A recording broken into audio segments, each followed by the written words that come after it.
Welcome to episode 96 of the Headspace and Timing podcast.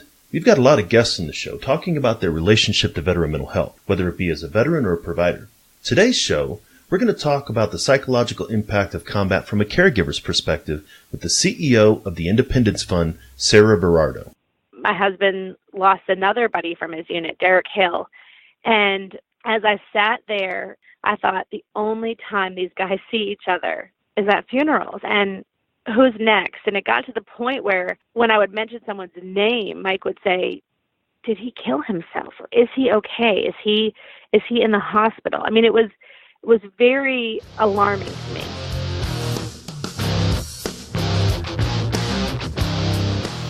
Welcome to the Headspace and Timing podcast, a show dedicated to breaking down the stereotypes around veteran mental health. My name is Dwayne France, and I'm a retired Army non-commissioned officer and a combat veteran of both Iraq and Afghanistan. After retiring from the Army, I took on a new mission as a clinical mental health counselor for my fellow service members.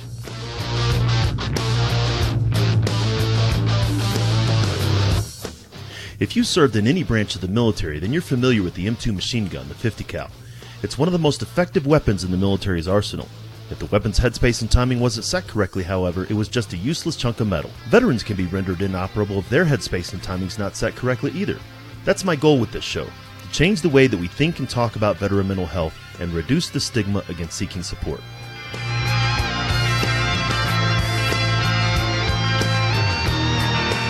Each week, we'll talk with mental health professionals, veterans, and those who support service members, veterans, and their families. We're going to have real and honest conversations about a topic that most just don't like to talk about, veteran mental health. Let's jump into this week's conversation. Hey folks, welcome back to the Headspace and Timing podcast. Thanks for taking the time to listen to a conversation about veteran mental health. On this show and the Headspace and Timing blog, we try to bring you diverse conversations with people that are making an impact on the mental health and wellness of service members, veterans, and their families. My guest today, Sarah Verardo, is certainly doing that. She's a military spouse, caregiver, author, advocate, mother, and CEO of the Independence Fund, an organization that's committed to empowering our nation's wounded, injured, or ill veterans to overcome their emotional and physical wounds that were incurred in line of duty. Sarah, welcome to the show. Thank you so much for having me and for how much awareness you bring to all of these issues. Yes, absolutely. I mean, I think that there's not enough, as you well know, in the conversations that you've been having, that there's not enough conversations about this, and the more we have it, the easier it's going to be to sort of change the way that we think and talk about it. And I'd definitely like to hear about the Independence Fund and all of your work, but before we get into that, I'd like to give you an opportunity to tell the audience a little bit about yourself. Thank you so much. I'm first and foremost a very proud wife of a former enlisted soldier, and my husband was never prouder than wearing this nation's uniform. He served with the 82nd Airborne, and we think they're the best of the best. They deployed to conduct combat operations in 2009. They were hit with high casualty rates very quickly through IEDs, and sadly, they had a high rate of many wounded in action and several killed. Mike was wounded twice in April of 2010. The first time he was riding as a gunner, and they hit a roadside IED. He was ejected out. He lost consciousness for a bit, and he was pretty badly banged up, so he was medically evacuated. He was given the choice, go back to the United States and heal or go back with his unit, and he had just lost one of his good friends, and he went back to his unit. And on his very first foot patrol back in action, just 2 weeks later, he was hit again. And this time he was the 8th guy over a wall. And he stepped on an IED that had life-changing consequence. It immediately blew off his left leg and much of his left arm. And he's burned over about 35% of his body. He had severe facial damage, and he lives with a very severe traumatic brain injury. That journey and what Mike survived, and I always remind him that when his medevac was called in, he was not expected to survive. And the first hurdle that he jumped was that he was not dead on arrival. But it was a long road home from war that continues to this day. This past August, Mike had his 119th surgery post-Afghanistan. The road home from war remains long and hard for both of us, and I'm really proud of the progress he's made, but every single day is a fight to continue on and a fight to recover. So I understand firsthand that when a service member comes home from war, especially catastrophically wounded, that entire family continues to serve. And when he came home and then when he got out of the Army and we entered VA system, which the VA has been definitely a mixed bag for us. The best doctors in the world. The access to care was incredibly bureaucratic and difficult. And we waited initially for very basic critical care. I had to go on YouTube and learn how to pack Mike's wounds myself. I had to duct tape his prosthetic leg together. Our entrance into the VA system was fraught with challenges. And I quickly realized that his war was over and mine was just beginning. And mine was going to be fought on the home front against the very institution that I thought was going to take care of him, and that was the VA. And it was disappointing to me, but it fueled a fight that I realized we were doing a lot of sinking. And I realized that if we were going to swim, it was going to be up to me. I had to relieve him of duty. And I did. And I said, I've got this. I think like many caregivers on the home front, we're the ones rucking that heavy load now. And it was the honor of his lifetime to serve our country. And now it's the honor of my lifetime to take care of him. So Mike and I are the proud parents of 3 little girls. They are 1, 2, and 4. And they're just the light and love of our lives. And they've restored so much of what the terrorists took.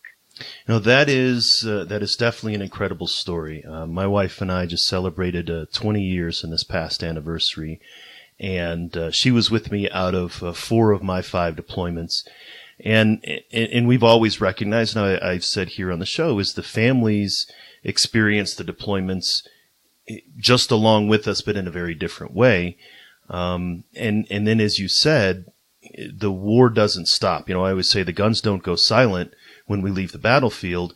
Therefore, neither should veterans or their families.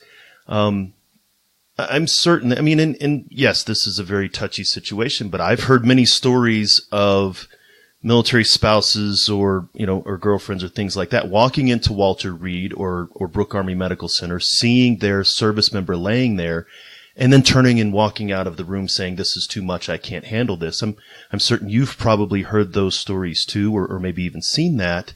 But I submit to you that that's probably the first hurdle that you overcame, was not turning around and walking out. Mike and I were not married at the time when he was injured. We met in high school, so I really feel like we grew up together, and I always knew that he wanted to serve.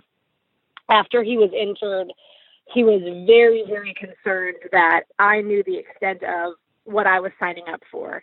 And I remember the first time I was going to be able to see him, he was emphatic that I knew all of his injuries, and I believe that he knew before I did, which is so interesting to me now, given the extent of his brain injury. I think he knew before I did what we were in for. And I really believed, as silly as this may sound now, I believed that he was, he'd have a prosthetic leg and we'd lead a normal life. And we haven't. We certainly haven't, but I would do it again over and over and over again. But yes, a lot of wives and girlfriends and people, the stress is tremendous. And a lot of Mike's friends even went through that early on, or they've divorced later.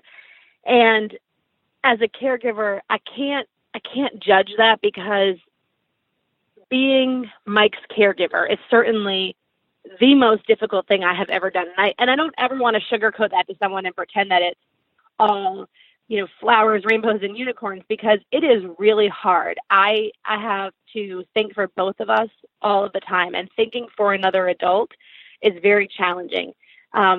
Even going out on a date with your husband when your husband is catastrophically wounded and you feel like you don't feel like the wife anymore. You have to maybe shower them, get them dressed, make the reservation, push them in the wheelchair there. And then you're sitting across and you think, am I your wife or am I your nurse? And we've been through that like every couple, and making sure that I am finding respite for myself, which for me is found through my job. I love my job, but it is what gives me a sense of self beyond being his caregiver, because I could lose myself in the frustration and the hold, and it's never in caring for him. My hardest battle is being on hold with the VA and the paperwork, and it's death by 1,000 paper cuts. It certainly is. So I think that the people who leave, we can't judge that. We just have to hope there are better paths ahead for those wounded warriors. No, absolutely, and I certainly appreciate your graciousness. and it's not for everybody, just like the military isn't for everybody. And I've known several caregivers. You're currently a fellow with the Elizabeth Dole Foundation. I'm familiar with many caregivers and veterans that are involved in that, and it's not something for the faint of heart. And yet, that's not the only thing that you do. I mean, I think that if there were civilian medals, the caregivers would certainly earn them. And if that's the only thing that you did, then that would be great. But then that's not the only thing that you do. You've taken it not just to care for Mike, but then you've moved beyond that. You've published a children's book to help your kids and other children of catastrophically wounded, ill, or injured to be able to understand that. You're an advocate legislatively, and of course your work with the Independence Fund. Any one of those things can be a full-time job, and I just commend you for each of them individually and all of them collectively. Thank you. It's a mission that is deeply personal to me, of course, and I think of how people will say that something costs an arm and a leg, the price of something. And my husband's military service literally cost an arm and a leg. Mm-hmm. There's not enough we can do as a nation to take care of those who raise their hands and say, send me, and then they suffer these catastrophic injuries, because it's not only on them, it's also on their families. Oftentimes people will ask my husband, are you doing okay? How's the VA treating you? And bless his heart, because he'll say, oh, it's fine, it's great. And he got to the point finally when he realized, is it okay? And he doesn't realize the hours through paperwork, or I'm trying to right or wrong with the VA, or I'm stuck in this bureaucratic nightmare. And oftentimes that burden really exists solely on the family. And so it was really on my heart to make sure that we were doing wraparound services at the Independence Fund to the entire wounded veteran family, because that stress that service member has oftentimes is absorbed by the caregiver. They're the ones who are unpacking those bags of war years and then decades later. Well, that's certainly the truth, and the support of, and we call it family, but even just a supportive network of buddies, brothers, family, cousins, what have you. This is borne out in the research. There was a study in the beginning of last year, I've referenced it fairly often here on the show, in which the National Academies of Science, Engineering, and Medicine actually looked at, I think it was 4,000 veterans that were accessed, post 9/11 veterans, both using the VA and not.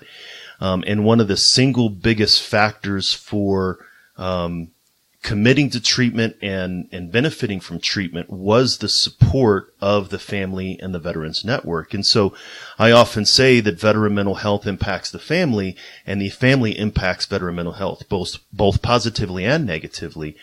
And that, as you'd said before we started talking, is that's where the Independence Fund is starting to move into, not just the visible wounds, which are catastrophic and come with their own psychological impact, but also the invisible wounds, because you're not just dealing with Mike who's lost an arm and a leg. You're like you said, the traumatic brain injury, the unseen wounds are as significant, if not more significant, than even the physical wounds. Well, absolutely. And for us, Mike can't go to the grocery store without someone coming up to him and hugging him and thanking him for his service, because his injuries are so visible.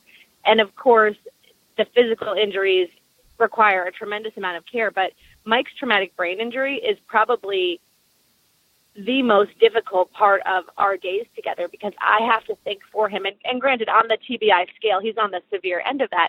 I have to think for both of us what the weather is like and what he has to wear. I have to help him with every aspect of his day, or another adult does. Mike is completely dependent for his activities of daily living, meaning other than feeding himself, meaning that he requires the assistance of another person to complete his most basic tasks, from washing and bathing, getting clean and ready, and everything in between.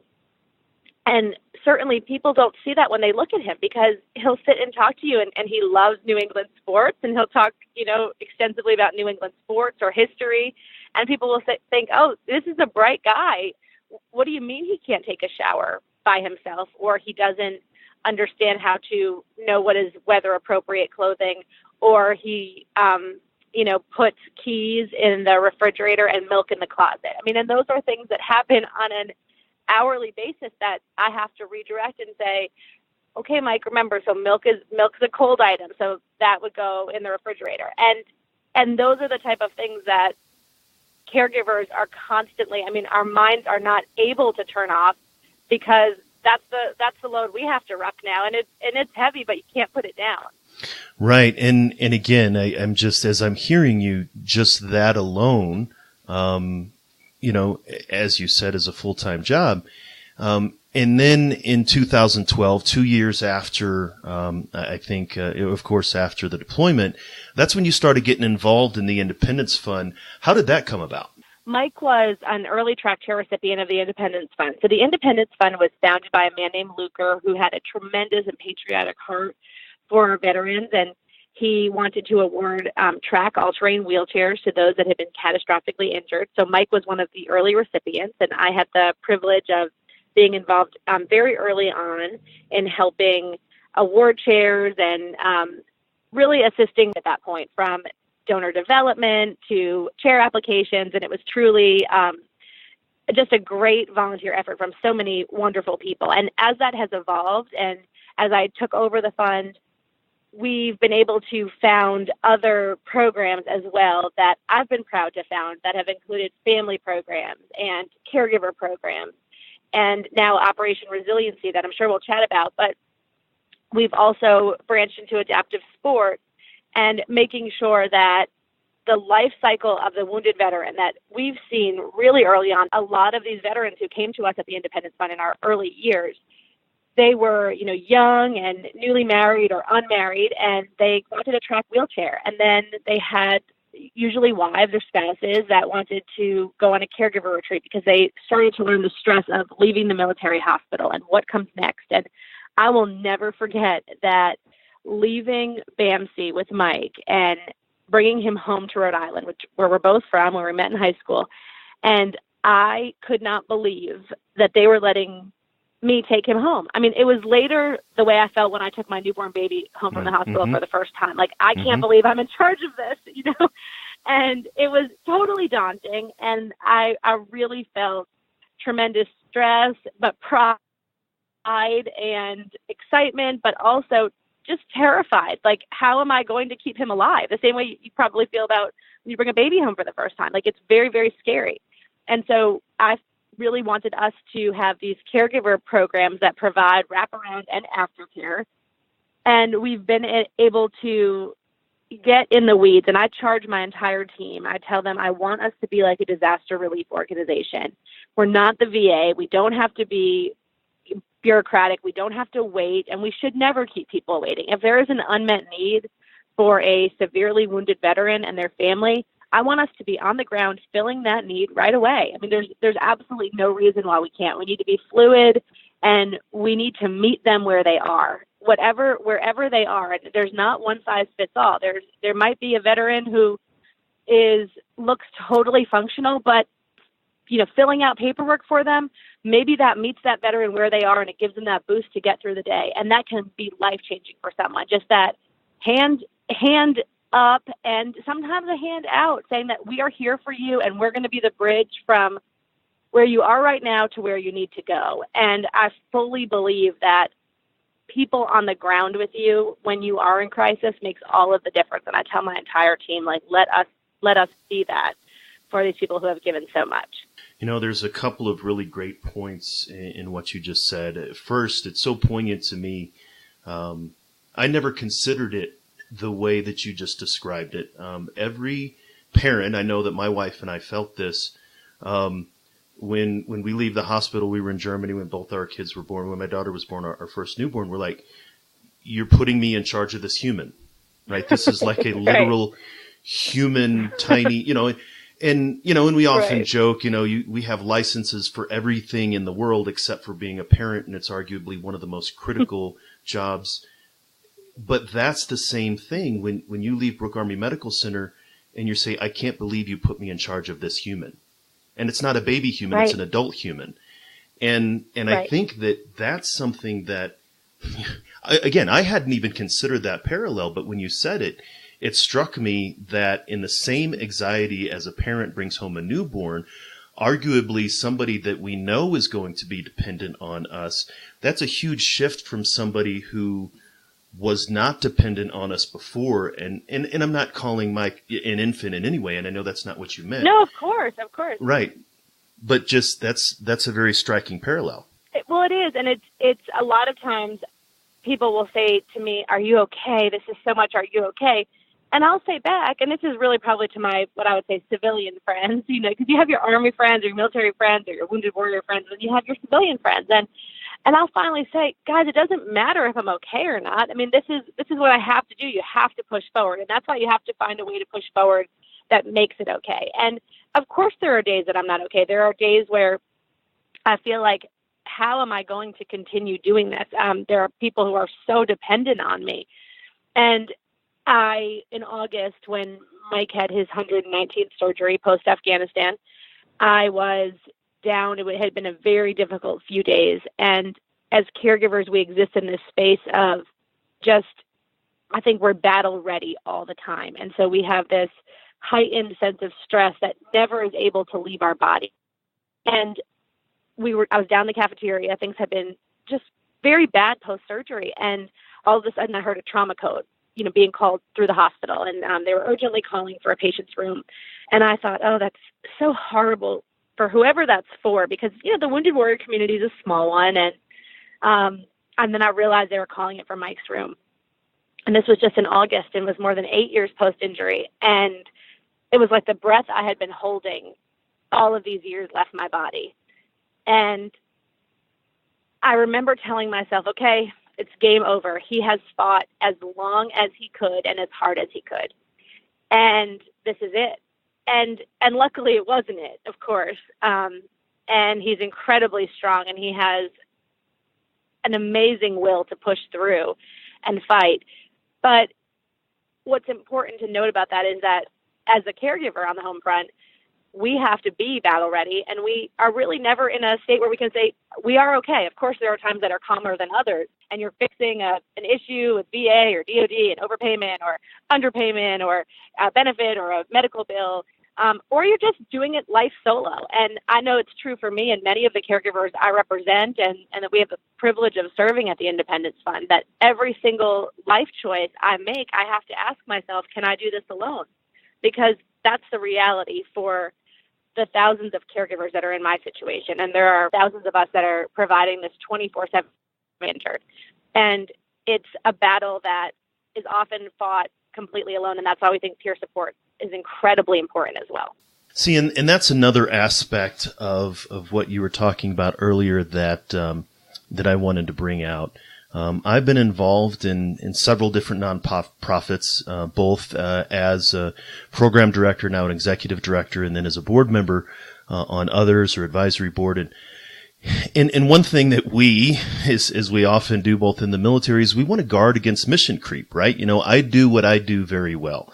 I was a program director for a homeless program. I enjoyed it very much, but the one thing we couldn't do was get mental health treatment, which is why I transitioned to clinical work full time.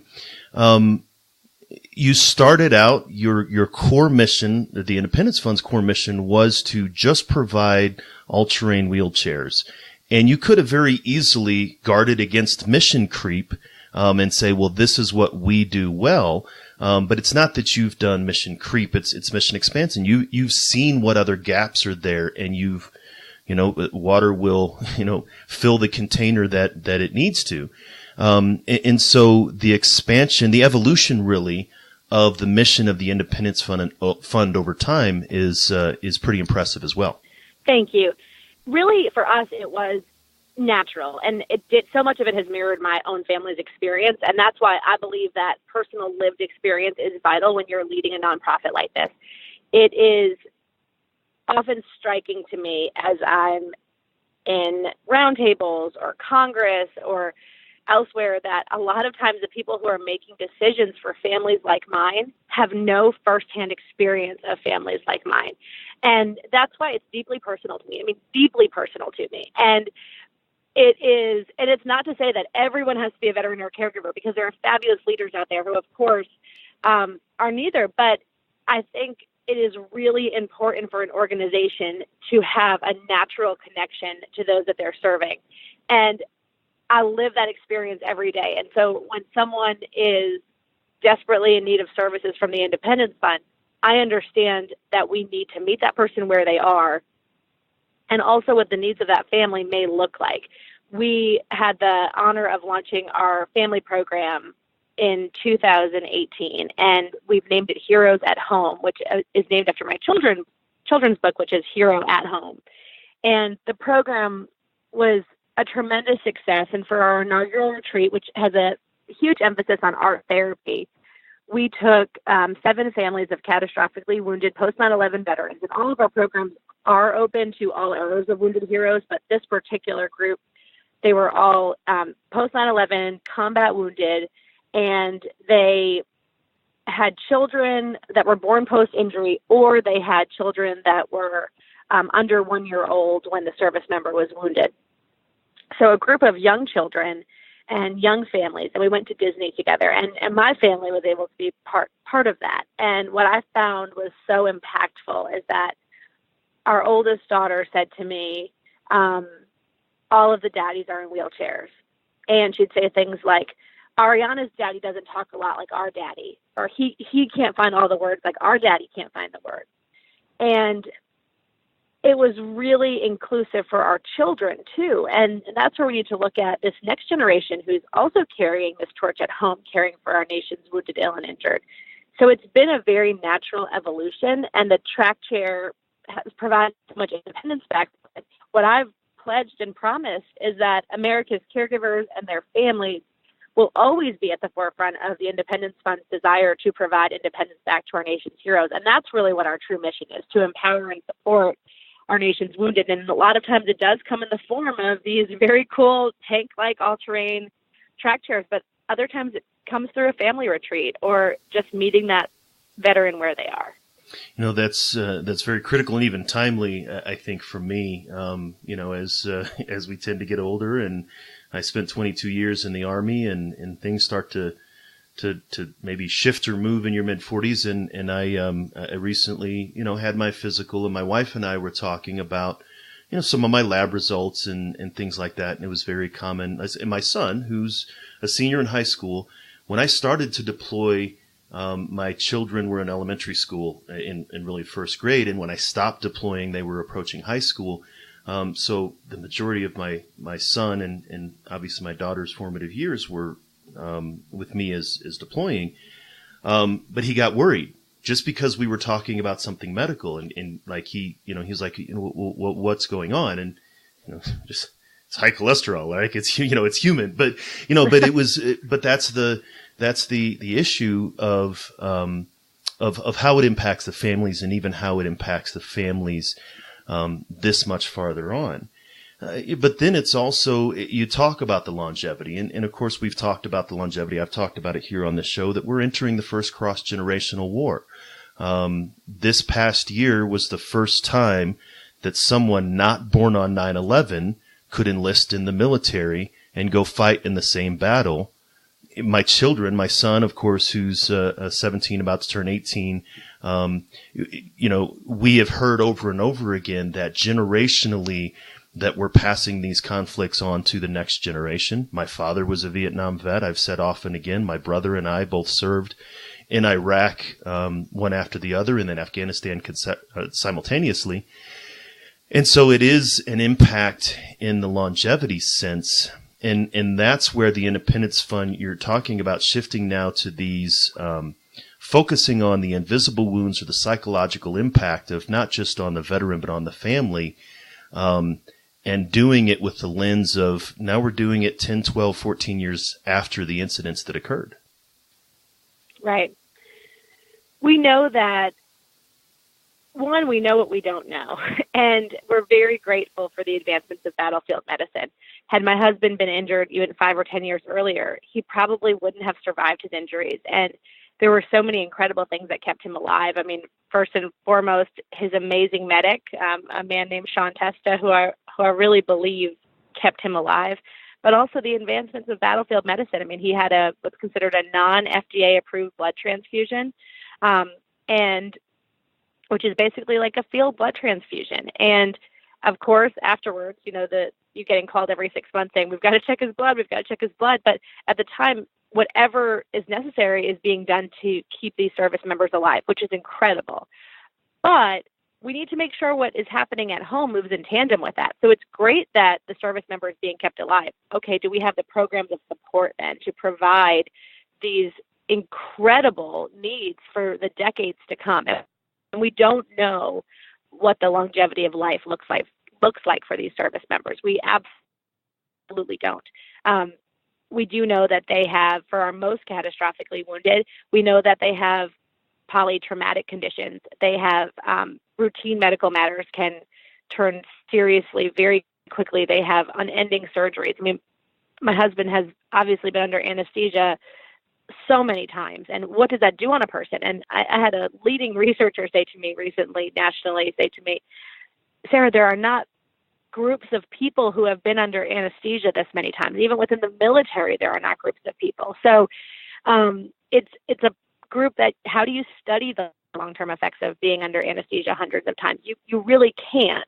And so we don't know what that looks like yet. What I do know is that whether people want to call it that or not, it's a tremendous stressor and burden on the family. And not that it's a burden it's carried joyfully and gladly, of course. I mean, the alternative, living life without your veteran, is unimaginable. And I know I speak for many fellow caregivers when I say I would do this, and I would do every hard bit of it any single day over the alternative, of course.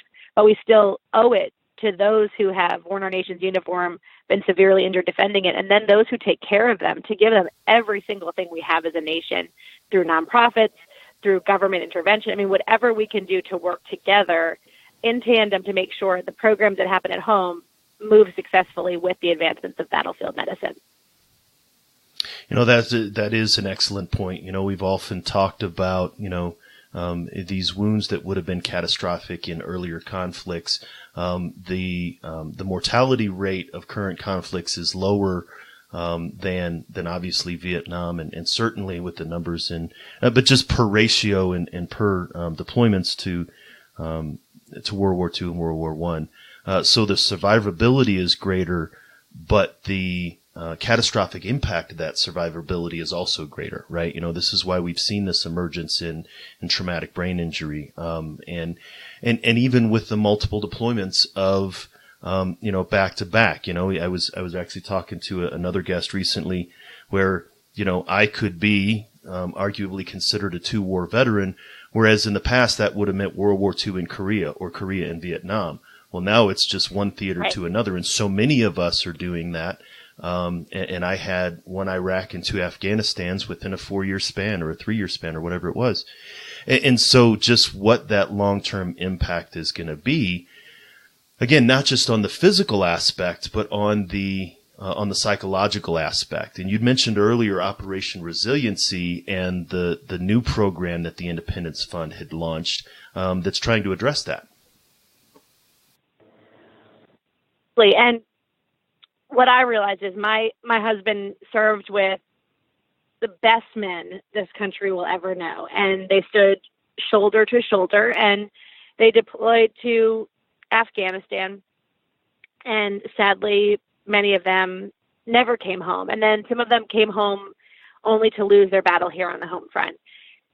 And what that looks like has been different for every veteran, of course. But I think of one of my dearest friends, and they had not been out of the military very long. Her husband was a 2-time Purple Heart recipient, Staff Sergeant Alan Thomas. And in 2013, he was not in a good place. He had been severely wounded during the same deployment as Mike. And in fact, when Mike was brought in to Walter Reed, still in a coma, Staff Sergeant Thomas basically crawled down the hall to get to him, to be there, because Mike was one of his guys. And when they got out of the military, he really struggled. He had been wounded twice in war, and he went to the place that he should have been able to turn to for help, and they had no beds available at the VA in 2013. And he was given a prescription for an antidepressant, and by the time the VA called many months later to schedule his mental health appointment, he was dead and buried.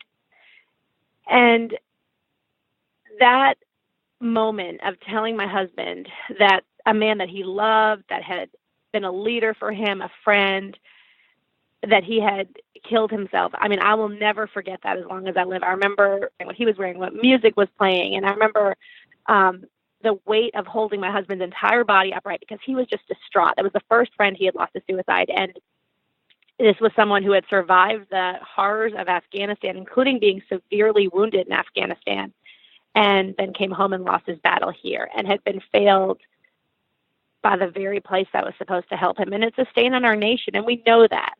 And yes, many veterans that do end their lives by suicide are not plugged in with VA. And I think that's a tremendous problem because VA has incredible resources, supports of help that are available to the service member. But this service member did do everything he was supposed to do to try to go through the proper channels to get help. And he was failed by a system that was set up and supposed to help him. And I watched my dear friend and their two little girls, one who was only a few months old and one who was 2, bury their American hero. And I watched my husband stand on a prosthetic leg, standing and saluting a flag-draped coffin. And I didn't realize at the time that I would see that scene several more times. It happened again this past September. And my husband lost another buddy from his unit, Derek Hill. And as I sat there at the funeral in Virginia, and my husband was at Walter Reed, and one of his other buddies went and got him and brought him to the funeral, I thought the only time these guys see each other is at funerals, and who's next? And it got to the point where when I would mention someone's name, Mike would say, did he kill himself? Or is he okay? Is he in the hospital? I mean, it was very alarming to me.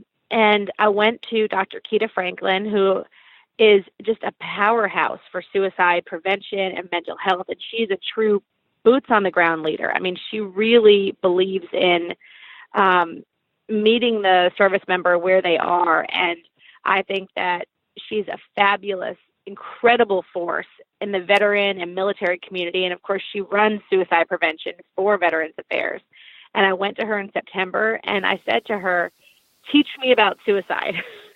Because the Independence Fund hasn't been in the space. As if you didn't know already, right? I mean, but yes, I mean, yeah. The experience, but no, that's great. But I did. I said, teach me. I said, tell me what I need to know. And she was fabulous because she really filled in the blanks for me. Like, who commits suicide? Why? What are the psychological autopsies? What do they look like? What does prevention look like? And I said to her, this is my idea. I know it's big. I want to reunite entire military units for suicide prevention. I want to bring them back together. I don't want it to be the only time they see each other is at funerals. I want to charge them that they're each other's keeper on the home front. I mean, these guys would take a bullet for each other, literally on the battlefield. And I've watched them as they have funerals for each other. They mobilize. I mean, especially my airborne, my BCO guys, I mean, Bravo Company. And these men are dear to me. My children's book was dedicated to them. I think they're the best men in this country. And I watch them mobilize when there's a funeral. I mean, it's almost like they're deploying. They come from all corners of the nation and they rally together. I want to see them do that before there is another suicide. And so we're working with VA and Dr. Franklin, and the VA is writing the curriculum. They're providing the mental health experts. And we're making this really interesting mix of mental health, suicide prevention, but also it's going to be fun. It's going to be respite. It's going to be healing. It's going to be a reunion.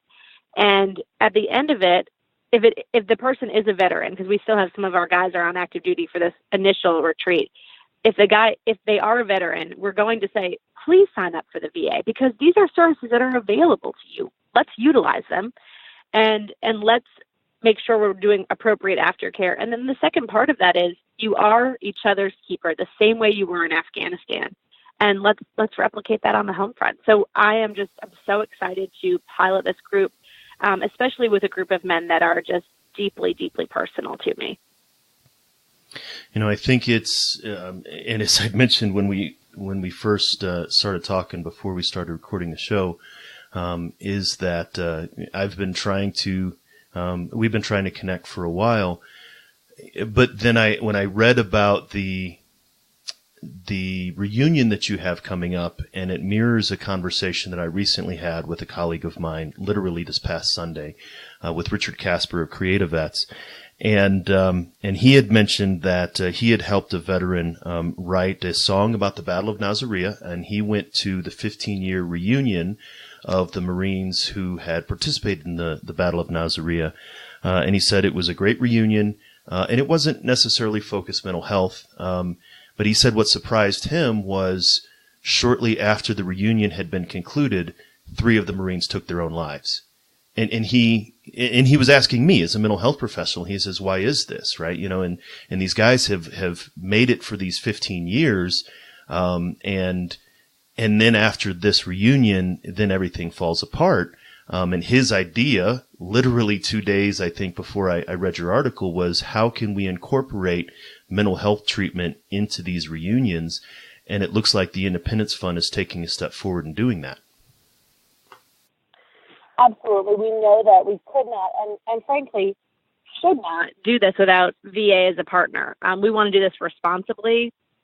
We want to look at this at knowing that VA understands the unique needs of our combat veterans and their experience around mental health. So for us, our relationship with VA is the most integral part of how we are running these reunion retreats. And we believe having them at the center of this provides the responsible and really vital part of mental health that's necessary for how we're looking at doing this. We don't want to just bring everyone back together for a few days of fun without having a good battle plan, so to speak, about how we're going to really get to the root of what these issues are. No, and I think that just that awareness, and this goes into the purpose of the show. We're simply not having these conversations. We're hugging the veterans that come home that have lost a leg or lost an arm, or I have a mentor of mine that said, the face scar is sexy, but the internal wound isn't, right? We don't have some, those veterans that are struggling with these. It's taboo and it's not talked about. And for the success the Independence Fund has had in addressing the physical wounds, and it's like getting your foot in the door and say, oh, by the way, along with these physical wounds, these other issues are as severe, if not more. And I want to commend you personally and your team for taking that bold step to essentially take the lead on talking about the invisible wounds of war. Well, we really appreciate it. I mean, it's truly the honor of myself and my team to care for those who have done so much to keep us a nation of freedom. And I can't think of a better way to spend my days. It's really incredible to be surrounded by just amazing veterans and their caregivers who have given so much and so selflessly to our nation. No, this is definitely great. I think that we can talk about this stuff all day. But if somebody's interested in finding more about the Independence Fund in general, or some of the other things specifically, Operation Resiliency, your family programs, how can they find you, not just on the web, but maybe social media and things like that? So, of course, our website is independencefund.org, and our Facebook page is Facebook.com/The Independence Fund. We're on Twitter at Indie Fund, and we're on Instagram, Independence Fund. And you can give us a call also at 888-851-7996. We'd love to connect. Our team is made up mostly of veterans and caregivers who really understand the unique challenges of this life and want to help. No, that's great. I am definitely going to make sure that all of those links, as well as the link to your book, Hero at Home, and probably anything else, the articles that I've started to find on Operation Resiliency, I'm going to make sure that all those links are in the show notes so that people can find you and see what you're doing. Awesome. Thank you so much, really, for having me. I really appreciate it. Absolutely.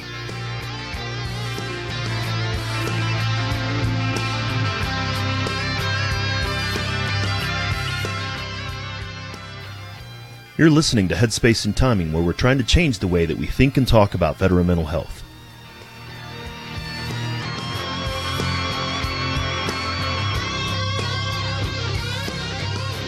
After Sarah and I finished talking, I told her that this conversation was one of the ones that has most impacted me personally.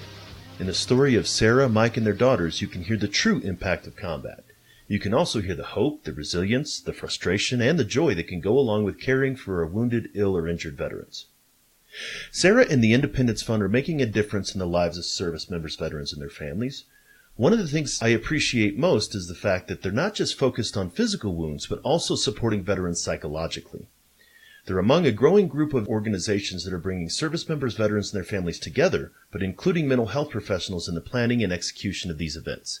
This is critical to addressing the impact of service.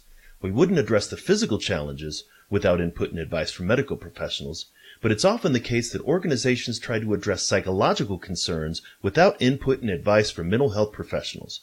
Glad to hear that the Independence Fund is partnering with the VA and other organizations to get that support. So I'd like to thank you for taking the time to check us out. If you want to find the show notes for this episode, go to veteranmentalhealth.com/HST096. While you're there, share the link in the show with someone that you think may enjoy it.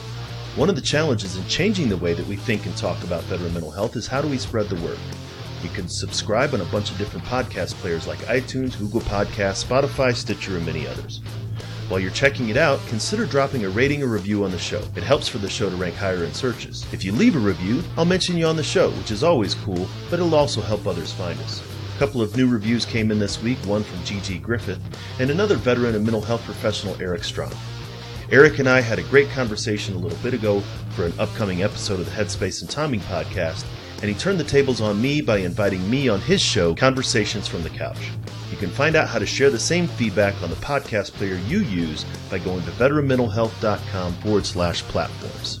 We've got another way for you to give feedback too. You can drop me a line at info@veteranmentalhealth.com. You can do that to recommend guests, make suggestions, or just a quick note of appreciation. And speaking of appreciation, you can now spot me a cup of coffee. As you may or may not know, this is a totally independent project that makes no money and takes a lot of time. It's a passion of mine, of course, but there are costs to web and audio hosting, social media promotion, things like that. If you feel like you can spare a bit for a cup of coffee, then you can head over to veteranmentalhealth.com/coffee to put some paper in the tip jar. Just a reminder that the guests and information on this show are for educational purposes only and not meant to be considered professional advice. While I'm a therapist, I'm not your therapist. If something you've heard makes you think that you could talk to someone, then reach out and do so. I'd like to thank Doc Todd for giving us permission to use his track, Not Alone, from his album Combat Medicine. Doc's trying to bring the discussion about veteran mental health out of the darkness and into the light, and you can see all of his work at therealdoctodd.com. Make sure to join us next week for another great episode, and until then, remember, veterans, you're not alone, ever.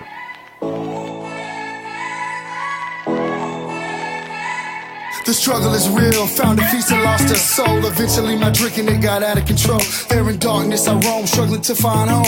See, suddenly death didn't feel so alone. 22 a day, destination unknown. It could have been avoided if you picked up the phone, but now you're gone, so I guess all we get is the tone. Nothing but bone weeds, overgrown, pushing up stone. I've triumphed over enemies, co-creating enemies. Broke out facilities that tried to put an end to me. R.I.P. I'd rather grind in tranquility. Authentic tendency, embrace my ability. I try so hard to have faith. I bow my head and I pray. Lord, please lend me the strength to carry on and keep staying. How this life so demanding, so much pain on this planet. I heard each time my way, but with you I'm not alone. Not alone. You're not alone. Yeah. And every time that I fall, I'ma call on you. Get myself back up again. Without my Georgia girl,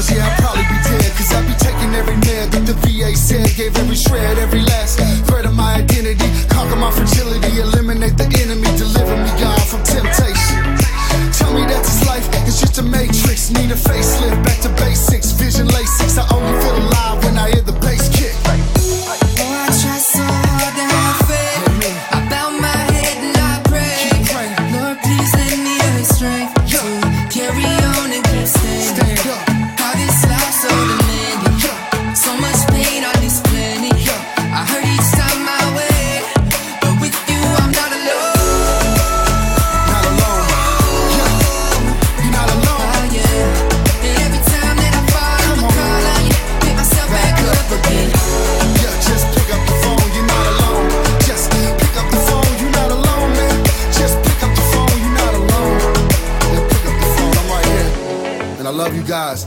Take those bottles out, dog, and pour them in the sink. Take the needles out your arm and the gun away from your forehead. It's time, man, you've been through enough pain, stand up. It's time to stand back up. All my veterans, man, Army, Marine Corps, Navy, Air Force, Coast Guard. Get up, you know. I try so hard to have faith.